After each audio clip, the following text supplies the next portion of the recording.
The words hit me so hard I actually had to pull the phone away from my ear. Mom, we can't just rearrange our whole life because you're lonely. Not even 10 hours earlier, I had walked out of my attorney's office after signing documents that changed everything. Every account, every savings fund, every cent my son thought he'd someday inherit, gone from his reach. My name is Margaret, though most people call me Maggie. I'm 67 years old, widowed, and until recently, I thought I understood what family meant. Turns out I was wrong. And if you're watching this right now while feeling forgotten by the very people you sacrificed your life for, then maybe this story is meant for you. Before I tell you what happened next, tell me in the comments where you're watching from. Because for a long time I truly believed I was alone. But this story didn't begin with that phone call. It started decades earlier with a promise I made to my little boy. And I spent 35 years trying to keep it. What I didn't realize then was that one day my own son would look at me like I was nothing more than an inconvenience.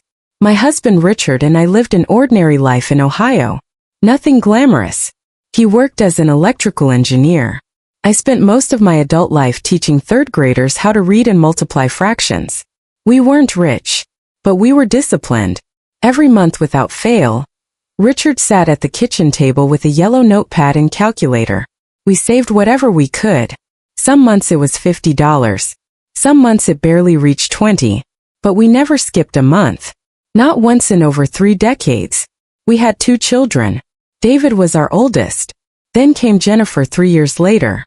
And like most parents, we convinced ourselves that if we loved our children enough, they would always love us back the same way. David dreamed big from the beginning. Even as a kid, he talked about luxury cars and giant houses. I thought it was adorable. Dream as big as you want, I used to tell him. Your father and I will help you get there. And we did. When he got accepted into Ohio State, we paid every dollar ourselves. $43,000 over 4 years. Jennifer later went into nursing school. She earned scholarships, but we still helped cover the rest. We never complained.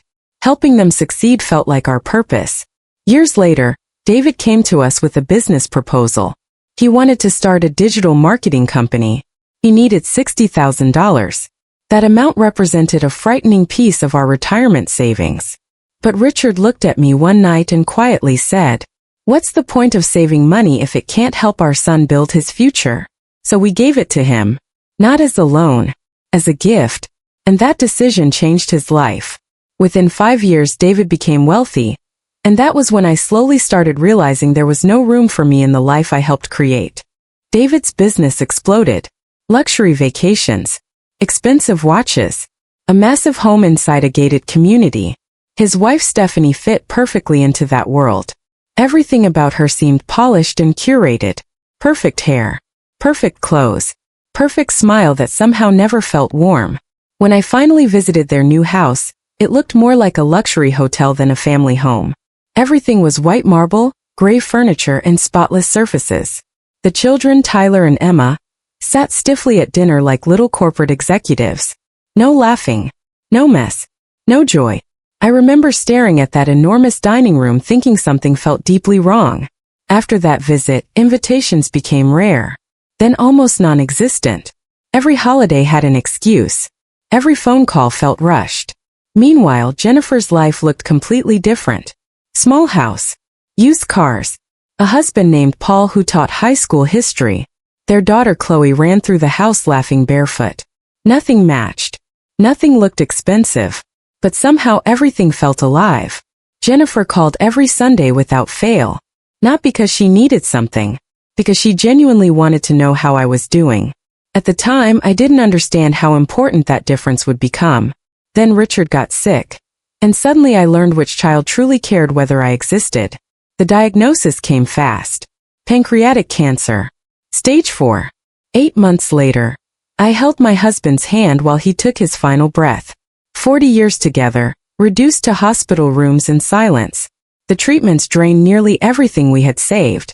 We sold the family home to cover expenses. But years earlier, Richard had quietly purchased a large life insurance policy. Just in case, he told me. After the medical bills and funeral costs, I was left with roughly $470,000. And let me tell you something. People think money protects you from grief. doesn't. I would wake up reaching for Richard beside me before remembering he was gone. I'd still pour 2 cups of coffee in the morning. I'd hear something funny on television and instinctively turn to share it with him. Then remember I was alone. The apartment became unbearable. Too quiet. Too empty. Too beige. 3 days after the funeral, David called. Not to ask how I was surviving. Not to ask if I was eating. Not to ask if I needed company. He asked about the insurance money. Good thing Dad planned ahead, he said casually. At least you're financially secure now. Financially secure. As if money replaced a husband. Then before hanging up, he started talking about a business investment opportunity. 3 days after his father died. That was the first crack in my heart. But I still hadn't accepted the truth about who my son had become. For the next 2 years my world became painfully small. Wake up. Watch television. Eat dinner alone. Go to sleep. Repeat. Jennifer visited constantly with Chloe. David barely called unless there was a holiday involved. Last year I decided to gift each child $100,000 while I was still alive. Jennifer cried when I told her. She said it was too much. David immediately started discussing kitchen renovations. Marble counters. Designer appliances. Custom cabinets. Something inside me shifted after that. I started realizing I was surrounded by money, yet starving emotionally. I missed hearing people in the kitchen. I missed conversation. I missed belonging somewhere. So 3 months ago I made a simple decision. I would ask one of my children if I could stay with them for a week. Just 1 week. Not permanently. Not forever. Just long enough to feel like part of a family again. Before making that call, I scheduled an appointment with my attorney. At the time, I told myself it was simply getting my affairs organized. But deep down, I think I already knew. And what happened inside that lawyer's office would completely change my son's future forever. My attorney Thomas Walsh had known Richard and me for years. That morning we reviewed every account, every investment, every document connected to my estate. Then I said something I never imagined saying out loud. I want Jennifer to receive 65% of everything. Thomas looked surprised. And David? 35. He studied me carefully before asking if I was sure. For the first time in years, I was completely sure about something. Then I requested something else. I wanted every liquid asset transferred into accounts only I controlled. No shared access. No beneficiaries attached. No assumptions. By late morning, everything had been finalized. Every dollar protected. When I walked back to my car, my hands trembled. Not from fear. From instinct. Some part of me already sensed what was coming next. That afternoon I called David. I simply asked if I could visit for 1 week. That's all. 1 week with my son and grandchildren. The silence before his answer told me everything. And then my own child said words I will never forget for the rest of my life. At first, David danced around the answer. Busy schedules. Soccer practices. Stephanie's parents visiting. Work obligations. Then finally his tone hardened. Mom. Having guests is complicated. Yes. I wasn't asking as a stranger. I was his mother. I told him I only wanted 1 week. 7 days. Then came the sentence that changed everything. Look, Mom. We're not running a charity here. Charity. After everything Richard and I sacrificed for him. After the tuition, the business money, the inheritance gifts, the opportunities, I suddenly understood something painful. To David, my value existed only when I was giving him something. The moment I needed emotional support instead, I became inconvenient. And for the first time in my life, I stopped protecting his feelings. I told him about the changes to my estate. Told him every account had been secured that morning. Told him the money pipeline was over forever. He panicked instantly. Suddenly I was welcome to visit. Suddenly they wanted family time. But it was too late. Because in that moment, I finally saw the difference between love and access. And the next phone call I made showed me what real family actually feels like. When Jennifer answered the phone, she sounded genuinely excited to hear my voice. No annoyance. No impatience. No sigh in the background. Just warmth. I asked if I could stay for a week. Before I could even finish explaining, she interrupted me. Mom, of course you can. No hesitation. No conditions. No discussion about inconvenience. That weekend, I drove to their little house. Chloe ran outside screaming, "Grandma!" Paul carried my bags inside like I was someone important.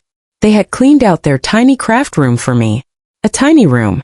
But somehow it felt bigger than David's entire mansion. That week healed something inside me. We cooked together. Watched movies. Helped Chloe with homework. Laughed at dinner. Normal family things I hadn't realized I missed so desperately. One night, Chloe fell asleep on my shoulder while we watched a movie together. And sitting there in that crowded little living room, I realized I had spent years begging for scraps of attention from people who never intended to make space for me. By the end of that week, I made a decision that shocked even me. The night before I was supposed to leave, I asked Jennifer and Paul something. "What would you think about me moving in permanently?" They didn't even need time to think. Paul smiled immediately. Jennifer grabbed my hand. "We'd love that." No negotiations. No guilt. No conversations about inconvenience. Just love. Real love. I moved in 2 weeks later. David called constantly after learning what happened. But every conversation eventually circled back to one thing. The inheritance. Not my happiness. Not my loneliness. Not whether I finally felt okay again. The money. That told me everything I needed to know. Today, I live in a small yellow room inside Jennifer's home. I wake up hearing people I love moving around the kitchen. I help Chloe with homework. I drink coffee with Jennifer every morning. I'm not lonely anymore. And maybe that's the real lesson here. Family isn't about who shares your DNA. It's about who makes room for you at their table when you need them most. Richard and I spent our entire lives building security for our future. And now that future belongs to the child who valued us as people, not as a bank account. If David ever truly changes someday, I hope he finds peace. But I'm finally done sacrificing myself for someone who only notices me when money is involved. Because love without respect eventually becomes grief. And I've already grieved enough. If this story touched you in any way, subscribe for more stories about family, betrayal, inheritance, and second chances. And tell me honestly in the comments, did Maggie make the right decision?